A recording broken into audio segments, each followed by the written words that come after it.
ശശിയാണ് എന്ത് ശശിയാണ് അവർ മൂടോട്ടായിരിക്കുന്നത്? അങ്ങനല്ല, നിങ്ങൾ ഇവിടെ വന്നാ ചാടിയല്ലേ നിൽക്കുന്നത്. അവിടെ ചായ കുടിച്ച വല്ല സൊറയൊക്കെ പറയണം. നിങ്ങൾ എന്തെന്നാണ് എന്ത് പറ്റി നിങ്ങൾക്ക്? മടുത്തടാ ഉണ്ണി ജീവിതം. നമ്മള് നല്ല സമയം മക്കൾക്ക് വേണ്ടിയും കുടുംബത്തിന് വേണ്ടിയും ഒക്കെ കഷ്ടപ്പെട്ടു. ഇപ്പൊ എന്തോ അവർക്ക് നമ്മളെ വേണ്ട.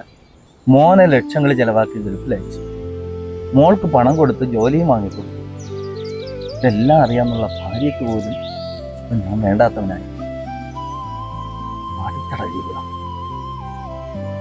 ആത്മഹത്യയെക്കുറിച്ച് പോലും ഞാൻ പലപ്പോഴും ചിന്തിച്ചു. നിങ്ങൾ വിഷമിക്കണം. നമ്മളെ തേനീച്ച നിങ്ങൾ കണ്ടിട്ടുണ്ടോ? തേനീച്ചയാണെങ്കിൽ ഇത്രയും സ്ഥലങ്ങളിൽ പറന്ന് നടന്ന് അത് ശേഖരിച്ച് കൊണ്ടുപോയിക്കുന്ന തേനെ നമ്മളെപ്പോലുള്ള മനുഷ്യരും പിന്നെ ഉറുമ്പുകളൊക്കെ അതിനെ തിന്നുകൊണ്ട് പോകണം. എന്നിട്ട് എന്ത് സംഭവിച്ചേ? അത് നശിച്ചു പോവാ? ഇല്ലല്ല. തേനീച്ചരെ തേനിനെ എടുത്തുകൊണ്ട് പോകാനേ നമുക്ക് പറ്റൂ. തേനീച്ചരെ കഴിവിന് ആർക്കും എടുത്തുകൊണ്ട് പോകാൻ പറ്റില്ല. അതുപോലെ തന്നെ മനുഷ്യൻ്റെ ജീവിതം. അതിന് നിങ്ങളിങ്ങനെ വിഷമിപ്പിച്ചാൽ നിങ്ങളെ കഴിവിനാർക്കും കൊണ്ടുപോകാൻ പറ്റില്ല. പറഞ്ഞത് ശരിയാടാ ഉണ്ണി. പക്ഷെ എങ്കിലും തേനീച്ച എന്നൊക്കെ പറയുമ്പോൾ അതൊക്കെ പ്രാണികളാണ്. അതിന് പിന്നെ പ്രത്യേകിച്ച് വിചാരങ്ങളൊന്നും. അതുപോലെയാണോടാ മനുഷ്യൻ.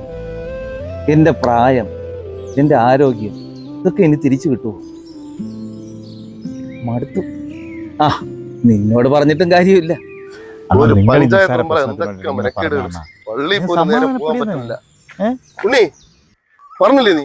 എവിടെ പറഞ്ഞില്ല നിങ്ങൾ ചോദിക്കുന്നത്? നീ ഒന്നും പറഞ്ഞില്ലേ നമ്മളെ ശശിയാണ് മരിച്ചത്? ഞാൻ ശശിയെന്നേ? നമ്മളെ കാളകട്ട നമ്മളെ ശശിയാണ്. മെമ്പറ നിങ്ങളെ കണ്ടില്ല കുരു ഇതായിരിക്കണം. പിന്നെ ആരിത്? എവിടെ ഇയാളിത് എവിടെ പോയത്? നിനക്ക് വട്ടാടാ. അയാൾ ആത്മഹത്യ ചെയ്തെന്ന്. മെമ്പറ നിങ്ങൾ പറഞ്ഞ തൊട്ട് മുമ്പ് സംസാരിച്ചോണ്ട് തിരുന്നു. അയാളെ തൂങ്ങി നിൽക്കണമെന്ന്. ഞാൻ പോയിട്ട് വേണം അഴിച്ചെടുത്ത് ഹോസ്പിറ്റലിൽ പോയി. നീ വന്നെങ്കിൽ വാ.